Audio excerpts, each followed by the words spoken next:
Welcome. Episode 9 of the Breaking Chains podcast.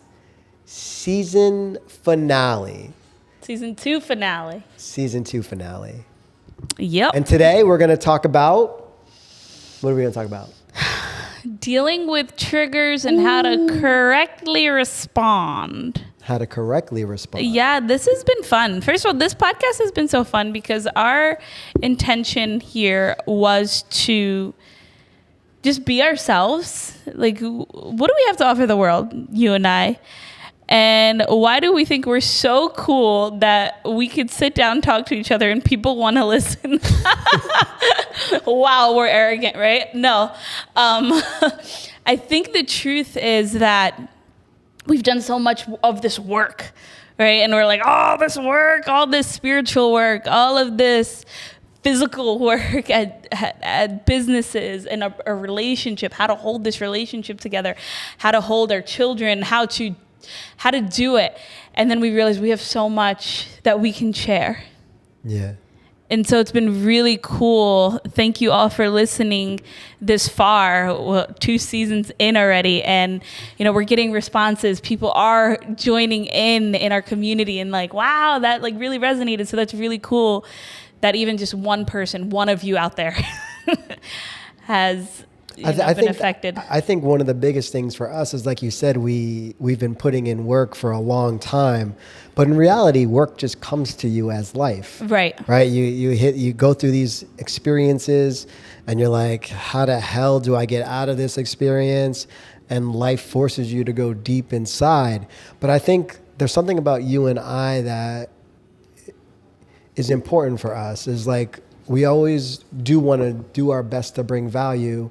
And if we can make others' journey easier than ours, that's a win for us. Yeah. And so, like, why have somebody spend this many more years going down this journey to look for a solution when maybe just by sharing our experiences, that might resonate with them and help them in a big way. And you just said something interesting that like my mind went off like bloop, and the computer did it for me. Ding, ding. I don't even know if it's so much to make other people's lives easier or their journey easier, because we can't do that. And in fact, we wouldn't want to take that struggle away from people. Sometimes even what we're sharing is how to go through that struggle, even when it's really hard, and be in it. Like, it's not going to be easy. Nothing can make it easy, right? But how can we recognize that we're all in this together? Yeah. Like, we're truly, remember that from COVID? We're in this together. Like, we really, really are. And we all have something to offer each other, and we're all walking each other home. And if somebody else was to share something with us, we'd gain just as much. It's a two-way street. Yeah. I think the importance of it is not just that. I don't think it's a matter of making their journey easier, because we can't. We have no, life itself is creating their journey like it has ours. But I think the experiences that we share and how we journeyed through it gives them potentially something to hold on to when they are going through it, just like when we were going through ours and we reached out for knowledge and wisdom. That helped me personally. I can't speak for you, but like going through those experiences and having somebody like, oh my God, that happened to you. Yeah. How did you deal with that? Oh my God. Thank you so much. And having the tools. And I think that has been the biggest motif in our series is, what tools have we gained and that we can now pass over, hand off? Because we didn't get these. Some of them are like downloads and like, wow, thank you, God. A lot of it is, though, like you said, asking for help, reaching out, reaching, finding resources and teachers. And experimenting. A lot of reading over here, and a lot of trial. A lot of trial. So yeah, I just wanted to say that. And we really want to stay on course through this while being our most authentic selves, while like expanding Season 2, expanding in what we have to offer here. And next season, we really hope to bring some people on here and talk more with other people and offer their insight and input. And so we kind of wanted to start that today. I asked a question on Facebook. So I thought it would be really fun. First of all, these are people that are interacting with me. So they're already invested. You're all already invested. You're part of the show. Congratulations. And then I didn't even mean to do this. I just thought it was a cool question. And I got some really good answers. So go ahead, read the question that I asked. When you get slammed with one thing happening after another, and you're just exhausted and feel defeated, what's your next step? What's your next step? So before we answer it, and we actually haven't answered this to each other. I'm going to read some of our responses. One of our homeboys, man, we love Teddy. Teddy is awesome. I would love to have Teddy on here. Please, Teddy. He's just like this amazing storyteller. He's this amazing musician. I don't know. Teddy's just freaking incredible. It was just his birthday the other day. He asks questions. He's really cool because he asks questions. He's a questioner. So he says, check in on what my concept of being slammed means. And when I first read this response, I'm like, I had to reread it. And it's so interesting because how we word things, especially to our inner dialogue, how we're wording things to ourselves is what we're going to experience compoundedly, right? So if I feel like I'm getting slammed, what's that? You're going to get slammed. What does that mean to you? Like that vocabulary. I'm getting slammed. It means the world is continuously beating you down. And is that true? No. So first I have to check in. What does that even mean? Like, what does being slammed mean? And then he says, where's my resistance? What am I resisting? What stance do I have against what is happening? Check my pride. Ask, why shouldn't these things be happening to me? Yeah. Like, who am I to not have this experience in going through this journey, right? Finally, he said, feel the pain. Allow it to apply death to my idea of what life was. Allow myself to be changed. See the situation with new eyes. Really beautiful Perspective. response, right? Perspective. Now we have a whole new meaning of this question before we even answer it from other people. Somebody said, play a video game, try again tomorrow. We got therapy, works, have ice cream, take a nap. Ask yourself why you are attracting these actions. Hang in there. People thought something was really wrong with me. My friend said, call me. God and coffee. Cry. Smoke a blunt. Thanks, Mom. Keep the faith. Sleep. Go to the park. Take a walk in nature. Just have some chocolate and wine. Jab, then pray. I guess this is Greg. I don't know what he's ever talking about. Love you, Greg. Take a breath, get a hug, forgive yourself, keep going. One step at a time. Make a to-do list and forget about all the rest. What do you feel about that? Make a to-do list. Like, you're just getting slammed. I don't know. Sometimes the last thing I want to do at that moment is make a to-do list. Sometimes it's like a not to-do list. Like, just stop. Chastity. Because I'm always doing. So yeah, these are some really cool responses. Is there anything you notice about a lot of these responses when you're experiencing all this in life? And I'm not gonna lie, this question did come from somewhere. Yeah, I feel like in the business, we've been like experiencing a lot of things telling us to shift. Yeah. If I were to change my vocabulary around being slammed. I feel like some of the answers, they're kind of like Teddy's answer is very unique. Some of the other answers seems like they're kind of running away from the present moment and the pain or experience that they need to go through in order to transcend this moment.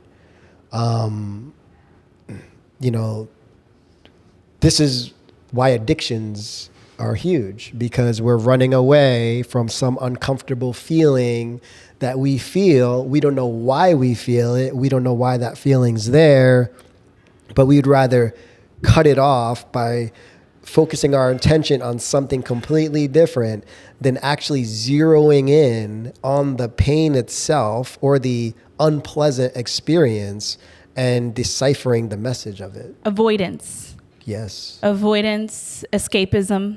Yeah. And this is like without judgment, because it really is. Of course, because we've all done it. Trust me. And we all do it. I would love a glass of wine right now to not experience all that I'm experiencing. Trust me. But when it comes to consciously, because this was a conscious question, right? When you get slammed and you're experiencing one thing after another, now you know you're in that place. You know you're in a place where, oh my goodness, so many things keep happening. Consciously, what do I do? And these are responses saying, I'm aware that I make this decision. It's a little different from going through a lot and going home and robotically taking a drink, eating. This is what I'm going to do because it makes me feel good. And all of these things by themselves, there's absolutely nothing wrong with them. There's nothing wrong with going for a walk. There's nothing wrong with eating chocolate. There's nothing wrong with It's just another drinking experience. a glass of wine or smoking a blunt. Yeah. In my eyes, there's nothing wrong with any of this. When it becomes dangerous, like you said, is the addiction to numb. And that's all addiction is. Of course. It's numbing. How can I not feel this pain? And sometimes addiction is, how can I feel more pain? It's not only numbing. Sometimes, it's how can also, I feel more pain to override the pain that I'm already feeling? It's also not numbing. It's also just this euphoric feeling. I mean, if you think about pornography, right? Like, that's a feeling. You're escaping not through pain or numbness. You're escaping through an orgasm. Right? So like there's different ways that there's the highs and the lows of it, but both sides, both dualities, both are escaping something. And can we take that one step further with escapism? Yes. The duality of escaping is you will eventually feel more suffering and more pain through escaping, because there's no possible way in this lifetime that you're not going to feel what you're meant to feel. Of course. So you escape, you want to numb, even if it's through pornography, jerk off all you want, experience all the orgasms. What eventually happens? Desensitization. Of course. Now nothing can get you off. Now nothing can make you feel high. And so now you got to go to the next level. Now what else can bring you to that? Your dick is raw and you can't get off. Yeah. Nothing. Then you have to watch the craziest inappropriate porn ever just to put a feeling in your body, right? Of course. So every escape takes you to a darker place eventually if we use escaping as a coping mechanism. Agreed. But you don't know that until sometimes you go through those experiences. And we've all been there. Exactly. And I think that is the beauty of this podcast, is that like we're just really here to share our experiences openly, because we know that we're all on a very similar journey. So be open. Yeah, exactly. Be open. About what? What have you used as an escape? Couple different things. Pornography, gambling,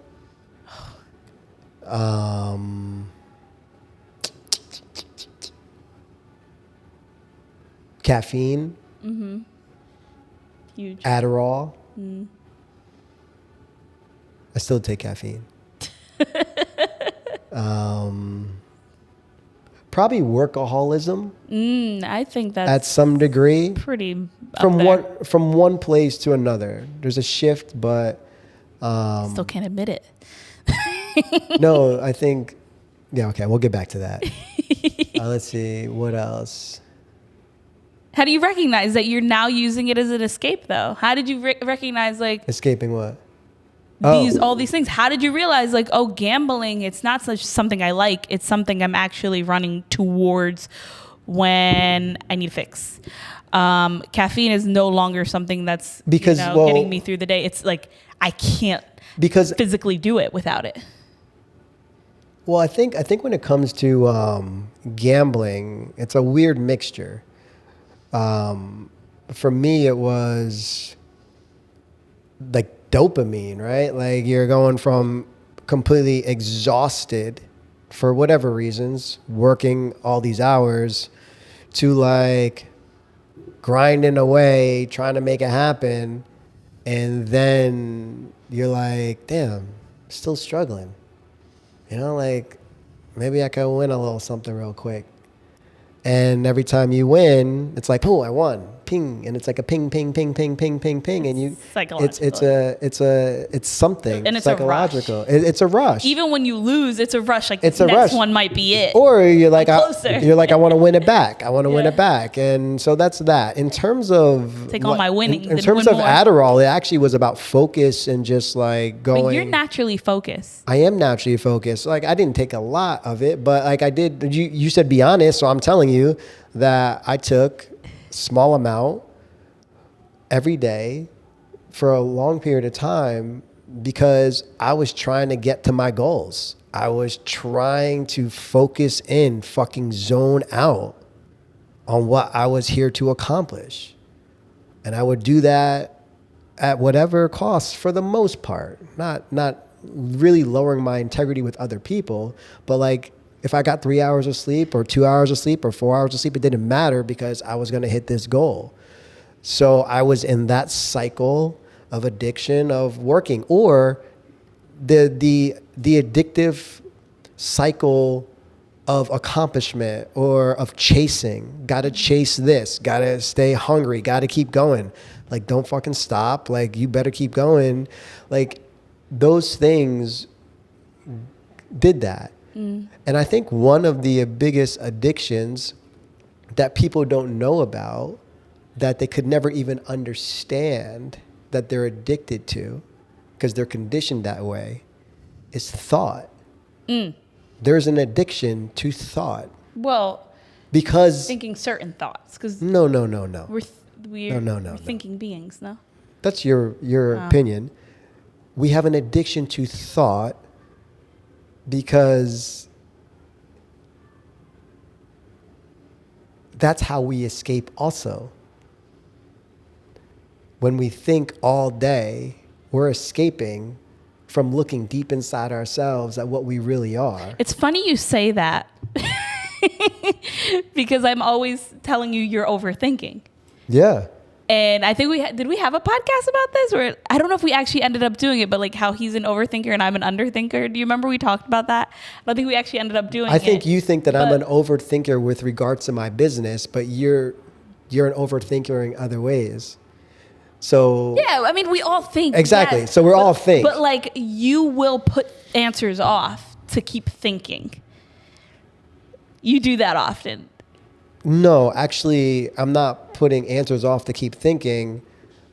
I'm putting answers off because I believe differently in timing and needing to have to make a decision for other people's approval. I don't need to make a decision right this second if it doesn't feel comfortable with me. You might want an answer, but I don't have an answer for you right this second.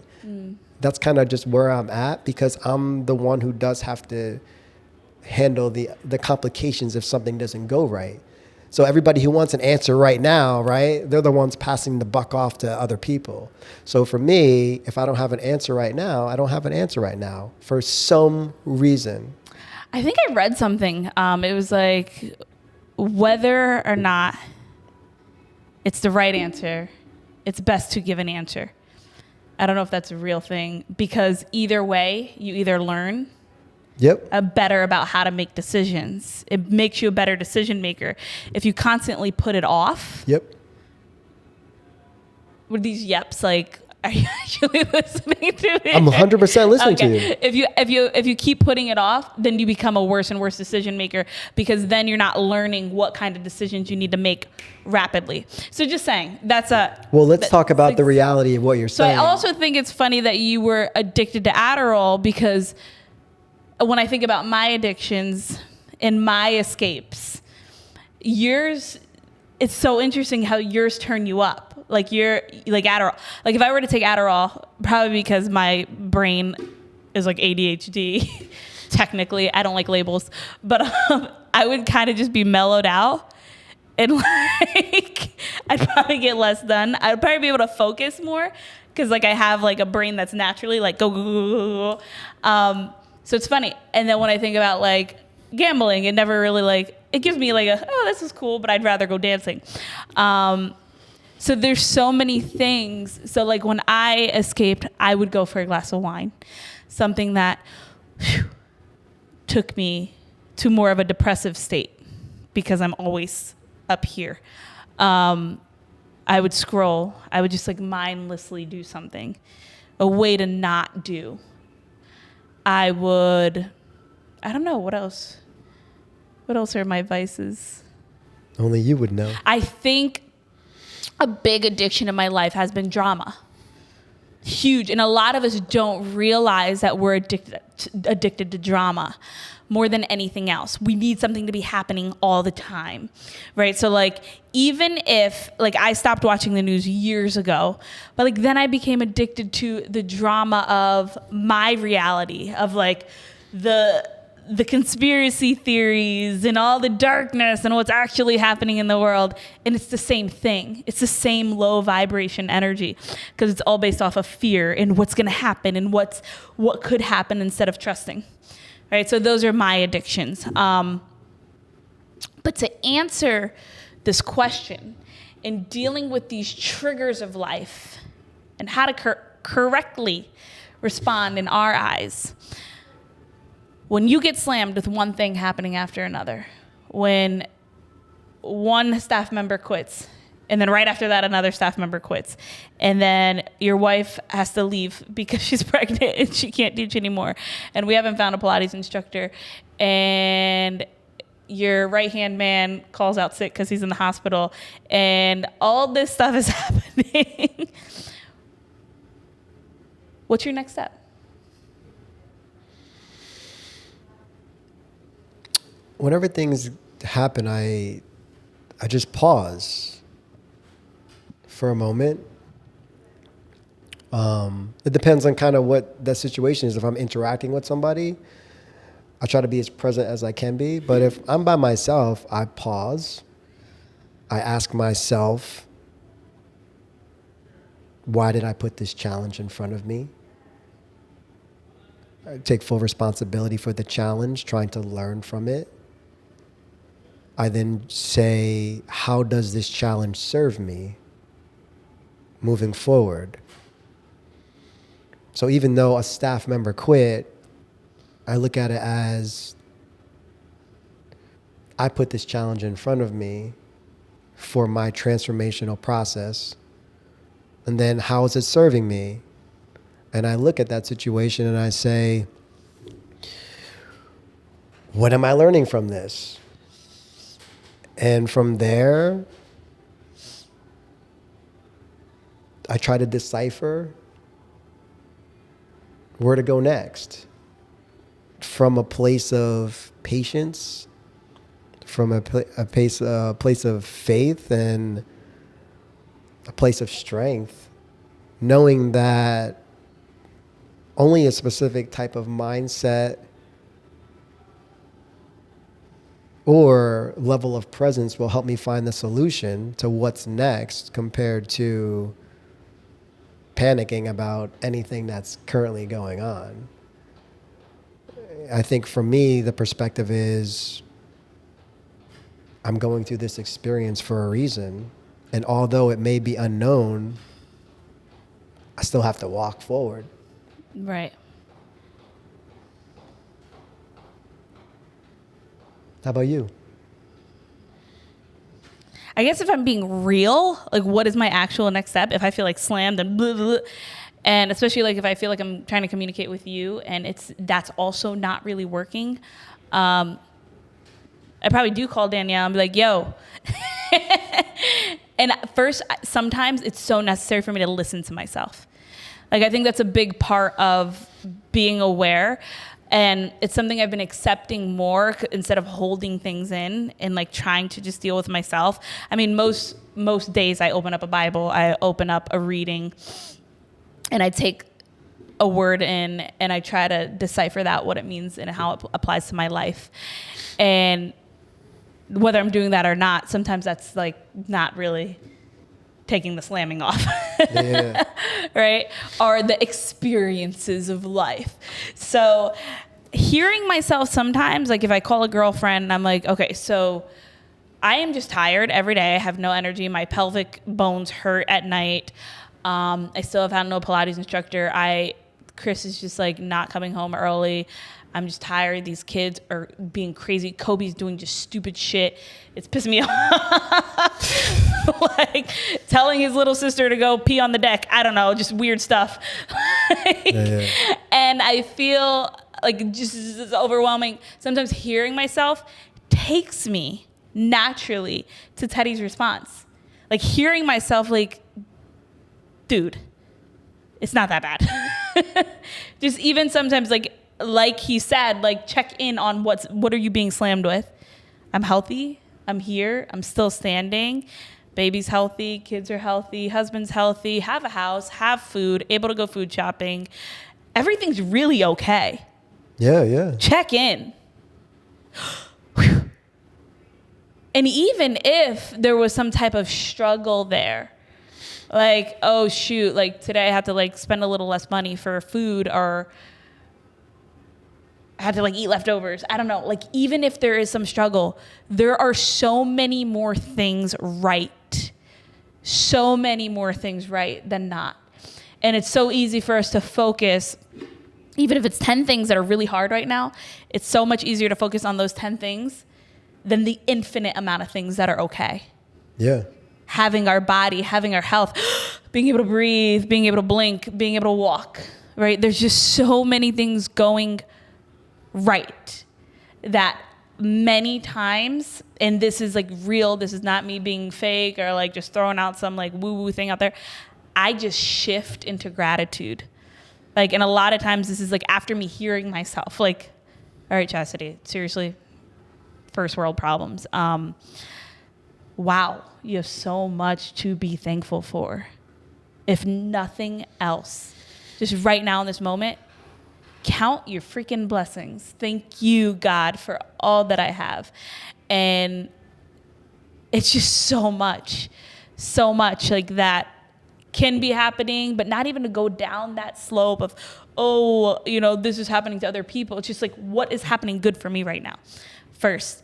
And then I think my second mode of action to actually step forward is kind of like deciphering, really using discernment in my life as to whether all of this stuff, the stuff that's happening, is telling me to focus and try harder or telling me to stop. Like, is it telling you to shift completely out of what you're doing because it's not working? Or is it telling you to try harder? And that's hard. How do you decide that? It's hard. Sometimes like I really don't know. But I think not only communicating with like you, my partner, with my friend, like having like that support system that we always talk about, but like praying, I think that really getting good night's rest and like feeling out what makes you truly happy. That's how I think you decide it when I think about it now. What brings you joy? Without what would you be doing right now if you didn't have all of those expectations of everyone around you? I think that's the most pressure is like, what's the matter? Can you continue moving forward in general with something that you love to do without needing a specific outcome. And if you don't need a specific outcome and yet you continue to enjoy and love what you do every day, I think that means to keep going. Or ask yourself why, which goes hand in hand with that. Why am I doing this? Am I doing this because I feel the pressure of having to get this done, and if I don't do it, then I'm not going to have money, or this person's not going to be happy with me? Or am I doing this because it truly brings me joy and purpose in life, and it's exciting for me to do every day, and I love it? Or does it just feel like another day, another dollar, another grind, another holler, right? Like, what does it actually give me? And that's one of the hardest conversations, not only to have with yourself, but with a partner, right? Because then you're getting feedback, and it might be even your partner may be your biggest block at the moment, and not because they're actually blocking you, but because they're your biggest teacher. They are going to actually mirror you in what you're really thinking about yourself sometimes, right? So like if I'm like, you're not letting me do this. Who's not letting you do this, right? Like it's a really big teacher in how to move forward by communicating with those around you. I feel like in yourself, like really being honest with yourself. Yeah, I mean, triggers are not easy to handle, but they're there, from my perspective, for you to be able to transcend them, and learn from them and see what areas you still need to work on. Yeah. I think that's key. Yeah. And we're all human, and so we will be triggered. We're meant to be triggered to change, right? Like, what's coming at me? And is it really coming at me? Am I actually coming at me? Who's coming at me? And how do I use this moment as a teacher? Every moment is a teacher. Yeah. So there's one thing that I think, you said earlier. It was more about wanting a specific outcome, or why am I feeling this way? One of the things that has seemed to work for me tremendously is being completely indifferent to whatever. So what that means is, when you think about the thing that's triggering you, I'm asking myself, like, on one side, it's like, do I need to be right? On the other side is, am I allowing somebody to cross over my boundaries? Like, there's a couple of different thoughts going on. And is this coming from a habitual pattern, et cetera, et cetera? But to be indifferent to every situation allows me to become present, even if I'm going through a rough situation. Like, I'm not here to tell you that I don't feel that initially, like, damn, somebody quit. I feel it. But then I learn quickly to go right into, like, indifference. Like, not of like, oh, why did this happen to me, or why did this do this? I go into it's not a good or a bad. It's a middle ground road. And what can I learn from this experience? Because this experience is neutral, depending on what perspective I want to take on it. Some people would say that's like true transcendence, right? Just going through. Is that realistic? Do you think, like, honestly, because, like, I think I've been in that very spiritual place where... Why is that spiritual compared to being aware of feeling the human need to need a specific outcome in order for your feelings to be dictated? It's spiritual because I really do believe we're spiritual beings having a human experience. Okay. So when you step into that spiritual space and get out of your human, right, you're able to... Bloop, you could... Is it human to be indifferent all the time?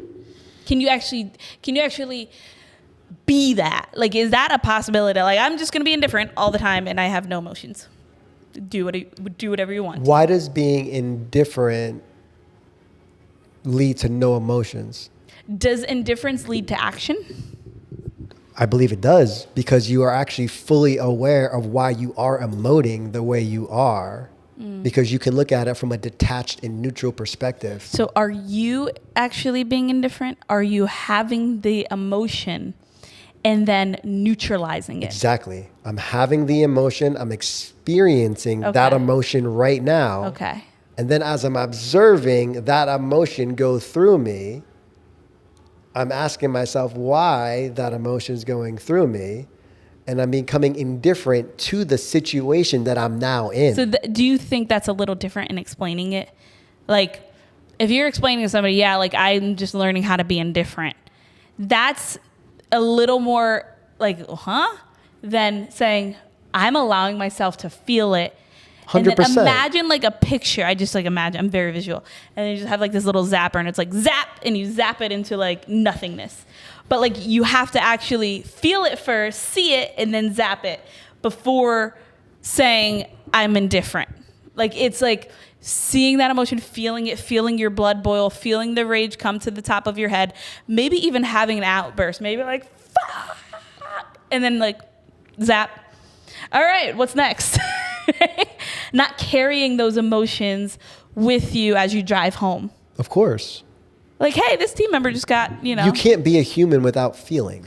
Exactly. It's impossible. Exactly. It's impossible. So my point is, it's not to negate the emotion or the feeling. You have to feel in order to even acknowledge that you're feeling. Like if you're aware that you're feeling, then you're feeling. But then to quickly neutralize it, because it's not that the things that get people in trouble or have gotten us in trouble in our life or have created like the utmost pain and suffering is mostly when we don't allow ourselves to feel, and therefore all those emotions and habitual patterns are stuck inside of us. So the quicker that we do feel, but have a strategy on the other end, feel, but then observe, and then detach from the situation so that you can actually make a non-biased decision, because usually our habitual patterns tell us we should not feel this way or we should feel this way, or the conditioning that has led up to where we're at right now. I'm actually intrigued by that because I'm my brain's going like this right now because I'm wondering, have we been not feeling, or have we been feeling so much and not releasing those feelings? Because you kind of said that all in once. Like we've been taught and conditioned to not feel, and then we hold it inside. But you're feeling that. It's inside. You have not let it go. Of course. I think that's the key. And that's why tools like, like trauma release therapy and, body work, like acupuncture, all that stuff, like even like actual like cranial sacral therapy, it allows pathways in your actual physical body to like release energies that you don't even know are trapped up in there, that are like literally in your traps or in your temples. People go bald because of holding tension in their head. Like it's all real physical manifestation. I'm not discounting which modality is the best, but so it's one of the quickest ways is just meditation, like allowing your feelings to flow through. Yeah, flow through. And that's exactly what I mean. So like even when we were talking about before, like the escaping, like drinking alcohol, eating, none of those are actually allowing you to let out. It's numbing you. So you're feeling it and then you numb it. And once you start feeling it again, you numb it again. Feel it again, numb it again. And then so none of it's actually releasing. Actually, my friend said cry. And I responded to her. And I was like, that actually is healthy. It is. Like crying is it's very cathartic. That's called releasing. Yeah. And I have a hard time crying. Because you're not releasing. Exactly. So like it's very interesting that some people are able to cry so much, but there's also people that I know that cry a lot and still don't let go. So what are your thoughts about crying? I don't know. If you had to go deep inside yourself, like why do you have trouble crying? Is it because you think you would be less strong? The other day I was thinking about it. Sometimes I feel like I cried so much as a kid, and it got me nothing. And so like, I just like, that doesn't get me anywhere. So like my brain has been programmed that crying does not get you anything. Maybe it got you farther. Maybe it got you through the times you had to get through. Maybe, but like, and depends on what. No, like I remember getting beat and like crying in my bedroom. And I'm like, this crying. So then I get beat the next time. I'm like, all right, it doesn't hurt me. Like, so there, I think there is this mental toughness about crying to me.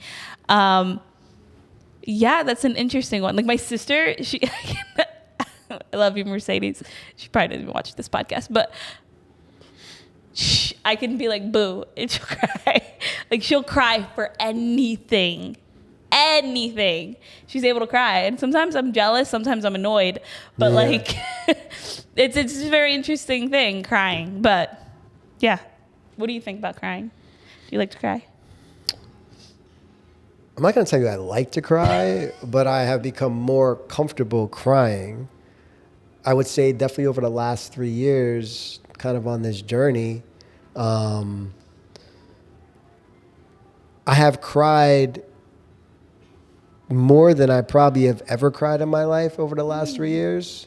Wow. And when are you doing this crying? I want to see. The majority of it is out of gratitude. Yeah. That's beautiful. I cry out of gratitude for just the strength and the support that the universe and God continually gives me abundantly.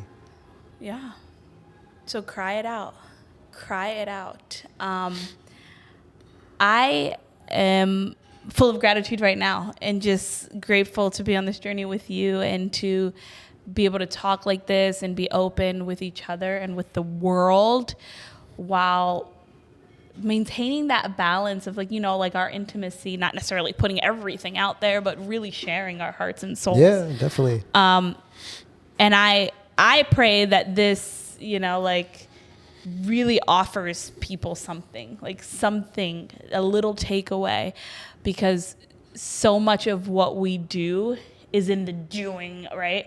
And I think that something like this is so like fun and effortless for us. So I really do believe that this is one of our modalities of helping others and bringing the light down in the world. Definitely. And I also think that we couldn't do it really without you. You know, like the inspiration that we get from friends and family and members at our facilities always kind of, I feel, push us into a direction to continuously bring whatever we can to help people live a holistic lifestyle. Yeah. Like all around, it's physical, it's mental, it's emotional, and it's spiritual. And I feel like we've pretty much dedicated our lives to that. Definitely. And now I am fully about to have a baby in a week or two, and I just launched my pregnancy program, and it's a holistic pregnancy program, and it has a lot to do with all of this while being pregnant, while going on that journey to deliver a baby in the most beautiful way that you want to. So I hope that's one of the ways that I could give in this world and share. Thank you guys so much for being on this journey with us, for rocking out with us, for listening. If you just listen to one podcast, amazing. We thank Tyler, our producer, who is Tyler, such a rock star in helping us come up with titles and of course topics and just insight. He's such an awesome person to talk to, and he does a great job. Yeah. So thank you guys for rocking with us, as Chastity said, and hopefully any tidbits of information that we've been able to share with you have made an impact somehow in your life. Feel free to reach out to us for any topics that you want to go deeper in on us for, obviously, season 3. And we love you guys. Love you. See you soon.